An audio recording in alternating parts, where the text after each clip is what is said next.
요한일서 5장은 1절로부터 3절까지 말씀에서는 사랑에 대해서 이야기하고 있습니다. 예수께서 그리스도라고 하는 것은 메시아라고 하는 뜻이에요. 기름 부음을 받은 사람.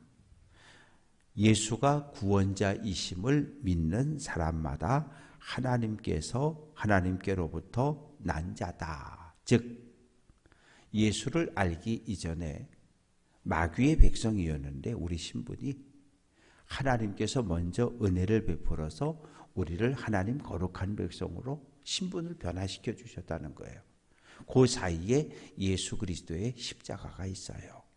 예수의 십자가로 우리의 죄를 감싸 놓으셨어요. 그래서 하나님의 은혜를 입은 사람들은 하나님을 사랑한다는 거예요.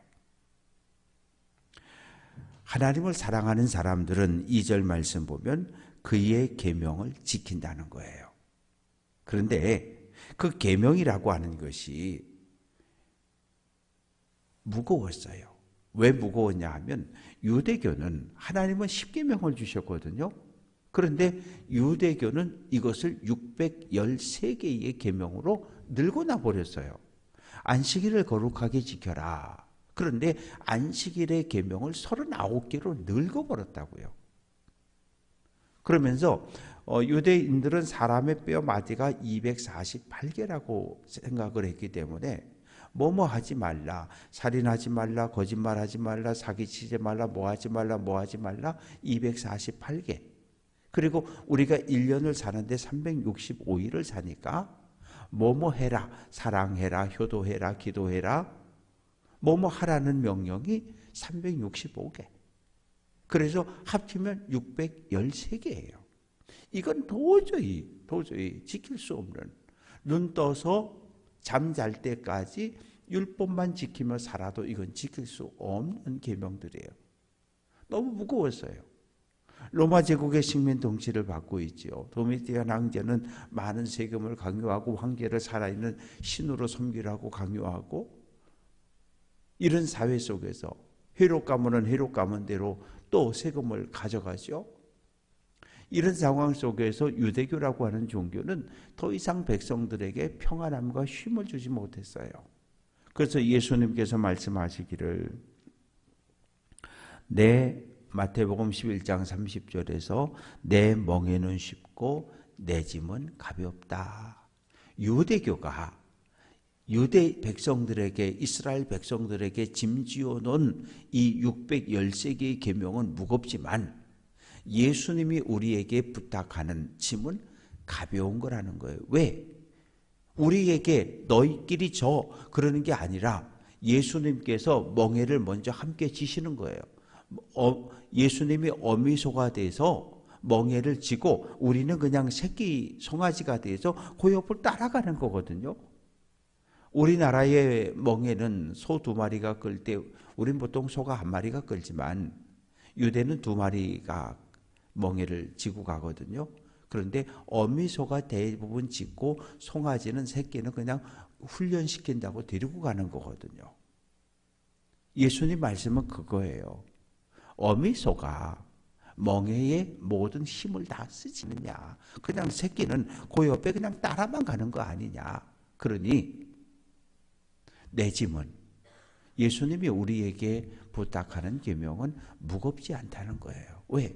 예수님이 거의 대부분 그 무거운 짐을 지고 가시기 때문에 우리는 예수님 옆에 함께 따라가기만 하면 된다고 말씀합니다. 4절부터 5절까지 하나님께로부터 난 자마다 세상을 이긴다. 이 세상을 우리가 살아가는데 여기서 말하는 세상은 하나님을 대적하는 세상, 마귀와 사탄이 활동하고 일하는 세상을 이야기해요. 이 세상에서 우리가 믿음의 분투, 믿음의 싸움을, 믿음의 길을 걸어가야 하는데 어떻게 이길 수 있을까? 믿음이라는 거예요. 믿음. 그런데 5절은 예수께서 하나님의 아들이심을 믿는 자가 세상을 이긴다는 거예요. 믿음의 내용은 무엇입니까? 예수가 그리스도라는 거예요. 사람의 몸을 입고 이 땅에 오신 예수님이 그리스도, 하나님의 일로 특별하게 기름 부음을 받으셨고 그분이 우리의 구원자가 되셨다라고 하는 것을 받아들이는 것, 인정하는 것, 그것을 믿음이라고 이야기합니다. 그래서 6절부터 12절까지 말씀 속에서 우리의 믿음의 대상인 예수 그리스도는 어떤 분이시냐? 6절 말씀 보면 물과 피로 임하신 분인데 예수 그리스도라는 거예요. 물이라고 하는 건 무엇입니까? 예수님 사역 초기에 요단강으로 나갔고 세례 요한을 만났고 세례 요한에게 물 세례를 받잖아요. 예수님은 죄가 없으신 분이지만 하나님의 계획을 이루기 위해서 세례 요한에게 물로 세례를 받으셨고, 피라고 하는 것은 무엇입니까? 예수님의 공생의 맨 마지막 사역이 십자가에서 피를 흘리고 죽으시는 거예요. 그래서 물이라고 하는 것은 물 세례를, 피라고 하는 것은 십자가에 못 박힌 이 사건을 이야기합니다. 그리고 예수님의 사역은 물로 시작해서 피로 끝났는데 예수가 그리스도라고 하는 것을 증언하는 분이 있는데 누구냐? 그분이 성령이라는 거예요. 성령은 어떤 분이냐? 진리의 영이라고 이야기를 합니다. 그래서 8절 말씀 보면 성령, 물, 피는 셋이 아니라 하나라고 이야기하고 9절 말씀 보면 우리가 사람들의 증언을 받을진대 누가 나와서 여러분 내가 봤습니다. 이 사람 진실한 사람입니다. 라고 말을 하면 우리는 그 말하는 증인을 신뢰하기 때문에 맞아. 저분은 참 진실하신 분이야. 저분이 말하는 건 저건 맞는 거야. 우리가 이렇게 받아들이잖아요. 그런데 예수가 그리스도라고 하는 것을 누가? 하나님께서 증언하신다는 거예요. 그래서 9절 끝부분에 보면 하나님의 증거는 더욱 크다. 하나님의 증거는 이것이니 그의 아들 예수에 대해 증언한다. 세례받고 올라오실 때 이는 내 사랑하는 아들이라고 하나님이 선언하시잖아요. 또 변화산에 올라가셨을 때 베드로, 야고보, 요한 올라갔을 때 하늘에서 음성을 듣잖아요. 내 사랑하는 아들이니 너희는 예수의 말을 들으라. 하나님의 음성이 들려졌잖아요. 그래서 예수 그리스도가 하나님의 아들이라는 것을 하나님께서 직접 증언하셨는데 이것처럼 참된 증언이 어디 있느냐 이렇게 이야기를 합니다. 그래서 예수가 그리스도라고 하는 것을 어떻게 믿을 수 있느냐? 우리가 예수가 그리스도 하나님의 아들이심을 믿고 영접할 때 누가 우리 안에 오십니까? 성령께서 우리 안에 오시는 거예요. 성령께서 우리 안에 오셔서 그때부터 성령께서 우리의 삶을 주관하기 시작하는 거예요. 우리가 모든 것이 다 다르지만 딱 하나 동일한 고백을 하는 공동체거든요. 예수는 그리스도. 예수는 그리스도. 예수가 그리스도라고 하는 고백을 했다는 이야기는 우리 안에 성령이 임했다는 거예요. 그 성령은 진리의 영이고 그래서 오늘 우리의 삶을 이 성령께서 바른 길로 하나님의 뜻으로 살아가도록 우리를 인도하고 계십니다. 이제 11절 말씀 보면 고린도전서 12장 3절을 보면 성령으로 아니하고는 누구든지 예수를 주시라 할 수 없다. 이건 맞는 것 같아요. 맞아요. 왜? 아주 오래전에 그 30대 젊은 무당이 교회에 온 적이 있었어요. 그래서 신방을 갔었는데 회개의 기도를 시켰어요. 하나님을 믿지 않고 하여튼 치악산 도령을 자기의 신으로 섬기고 살았던 여자였는데 외할머니도 무당, 친정엄마도 무당, 자기도 무당 3대가 세습해서 무당으로 살고 있던 사람이었는데 그래서 하나님을 부인하고 살았던 과거를 회개합니다. 그래서 회개의 기도를 시키고 예수 영접 기도를 시키는데 끝까지 안 했어요. 끝까지 안 했어요. 그래서 예수를 내 인생의 주인으로 고백하고 영접하겠다라고 한 이 기도는 끝내 못했어요. 그러면 그냥 소리 지르고 울어버리더라고요. 그러니까 예수를 그리스도로 고백하는 것, 그럴 때 성령이 우리에게 임하는 건데 이건 내 마음대로 되는 게 아니라 성령께서 함께하지 않으시면, 고린도전서 12장 3절의 말씀, 성령으로 아니하고는 누구도 예수를 주라고 고백하고 시인할 수 없다고 말합니다. 그래서 11절도 또 증거는 이것이니 하나님이 우리에게 영생을 주신 것과 이 생명이 그의 아들 안에 있는 그것이다. 마태, 마가, 누가복음은 예수 믿으면 구원받는다고 표현을 해요. 그런데 요한복음과 요한 1, 2, 3서에는 구원이라는 단어 자체가 없어요. 구원이라는 단어를 사도 요한은 영생이라는 단어로 바꿔놨어요. 그러니까 오늘 영생이라고 하는 것은 예수 믿으면 구원받는다고 하는, 영생이라고 하는 것은 하나님의 참 생명에 우리가 참여한다고 하는, 하나님의 생명이 우리 안에 들어왔다고 하는 그러한 고백으로 구원과 동일한 의미입니다. 그래서 그 생명이, 참 생명이 누구에게? 예수 안에 있다는 거예요. 그래서 참 생명인 예수를 영접하는 사람은 구원을 얻는 거고 하나님의 아들이 되지만, 참 생명인 예수를 거부하는 사람은 영생을 얻을 수 없고 하나님 거룩한 백성이 될 수 없다고 이야기합니다. 그래서 13절부터 15절까지 말씀 속에 내가 하나님의 이름으로 너희에게 이것을 쓰는 것은 요한일서를 쓰는 목적을 다시 한번 이야기하고 있어요. 너희로 하여금 너희에게 영생이, 구원이 있음을 알게 하기 위함이다. 그러면서 우리가 기도하잖아요. 기도하는데 하나님의 뜻대로 무엇을 구하면 들으신다는 거예요. 모든 기도는 하나님께서 다 들으신다. 아멘. 여기엔 전제가 있어요. 하나님의 뜻대로 하는 기도는 응답이 되지만 하나님의 뜻대로 하지 않는 기도는 응답이 안 된다는 전제가 있어야 돼요. 어린 아이가 칼을 사달라 그러면 칼을 사줄 수 있는 부모는 아무도 없어요. 왜? 그 칼은 자기를 해야 하든지 남을 찌르거든, 둘 중에 하나거든요.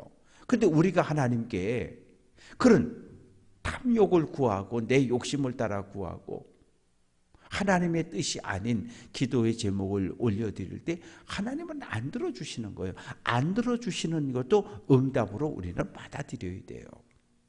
근데 우리의 문제는 무엇입니까? 내가 딱 이렇게 정해놓고 이대로만 해달라는 거거든요. 아이하고 똑같아요. 가가지고 뭘 하나 딱 짚고서 이거 사내라는 거예요.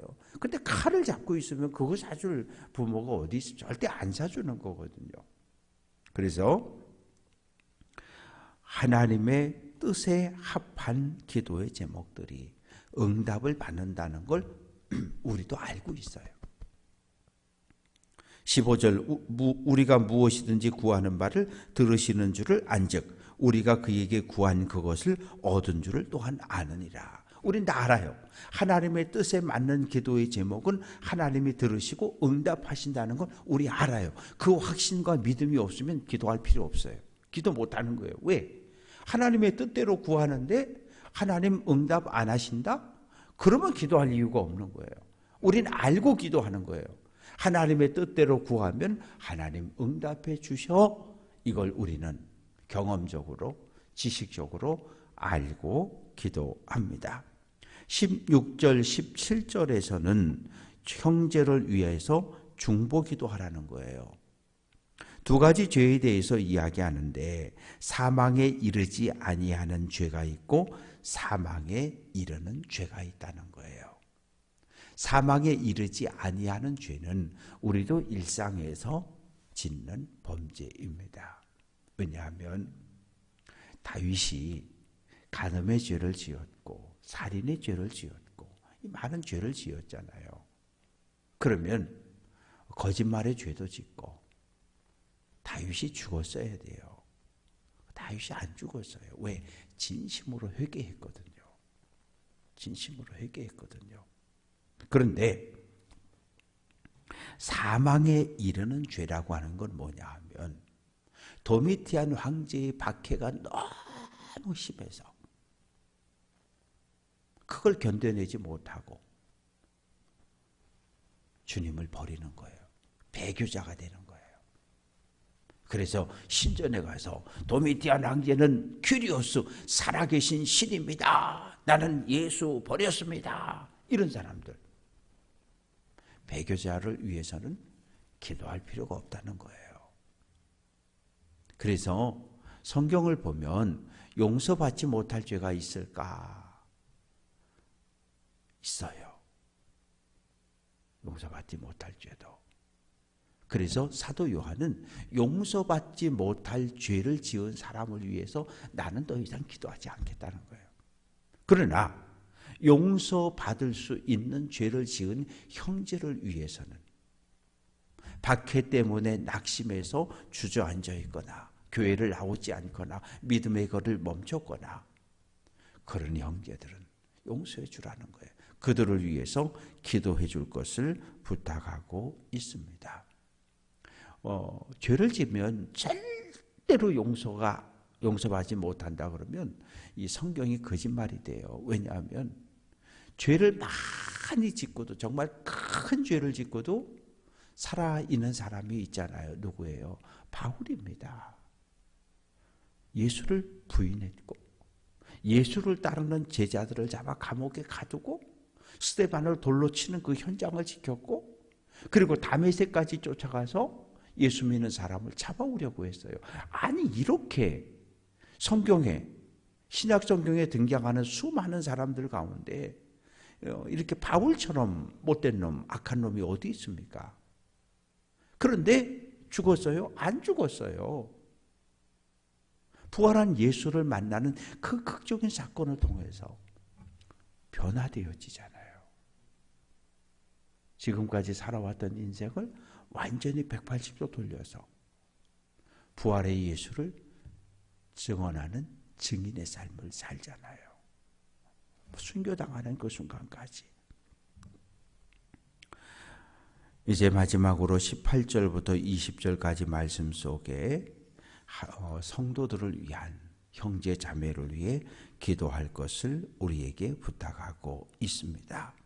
하나님께로부터 난 자 성도들을 이야기하고 있죠. 우리를 이야기하는 거예요. 이단들의 유혹이 있지만 넘어가지 않고 믿음을 지켜내고 있는 우리들. 범죄하지 않는 줄을 우리가 안다. 하나님께로부터 나신 자가 성령께서 예수님께서 우리들을 지켜주심에 마귀 사탄이 으르렁거리고 달려들지만 결코 해코지하지 못하고 넘어뜨리지 못한다. 그러면서 19절 말씀 속에서 또 아는 것은 우리는 하나님께 속하고 온 세상은 악한 자 안에 마귀와 사탄의 영향력 안에 있다는 거예요. 또 아는 것은 20절 하나님의 아들이 우리에게 오셔서 우리에게 지각을 준다는 거예요. 깨달음을 준다는 거예요. 그래서 우리로 하여금 참된 자 하나님을 예수님을 성령님을 알게 하셨다는 거예요. 그 목적은 무엇입니까? 영생, 구원을 얻도록 하기 위함이고 그래서 21절에서 자녀들아 너희 자신을 지켜 우상에게서 멀리하라. 이렇게 우리에게 우상에게서 황제를 신으로 섬길 것을 강요하는 이 로마 제국 한복판에서 믿음을 지켜낼 것을 신사참배를 강요했던 일제강점기에서 신사참배를 거부하고 감옥의 교도소에 순교의 길을 걸어갔던 우리 믿음의 선배들을 기억하면서 오늘 이 시대를 살아가는 우리들 역시 우리로 하여금 믿음의 길을 걷지 못하게 하는 교회 밖의 세력도 있고 교회 안에 들어온 거짓 교사 이단들도 있지만 우리가 말씀을 붙잡고 믿음을 지켜서 성령의 도우심을 통해서 믿음의 길을 끝까지 달려 하나님의 나라를, 천국을, 영생을, 구원을 차지할 수 있는 귀한 성도들 될 수 있기를 주님의 이름으로 축원합니다.